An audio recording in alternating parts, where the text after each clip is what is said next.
Həmçinin kimlə durub oturacaqsan? Əgər məsələn, biri tutaq ki, deyir ki, mən düz yoldayım, düz əqidə, düz mənhəcdə, oturur təkfirçilərlə. Və ya qardaş demişkən, hakimiyyədə problemləri olanlarla. Yəni təkfirçilər. Əlbəttə, azmaq ehtimalı çoxalır. Çünki heç kəs arxain olması ki, yox, mən aza bilmərəm. Heç kəs, əgər kim ki, belə deyir, o bilmir nədələm, başa düşmür bu mövzunu.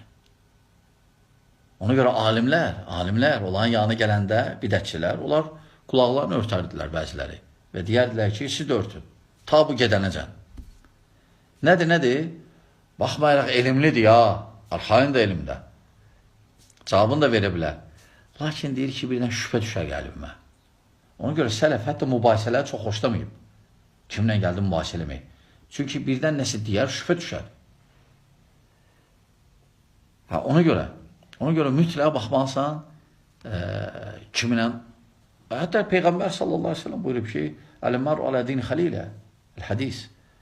Yəni, kişi dostunun dinindədir. Ona görə baxman lazımdır kimlə oturursan. Və bu bəzi səbəblər idi. Ona görə baxman lazımdır, əlbəttə.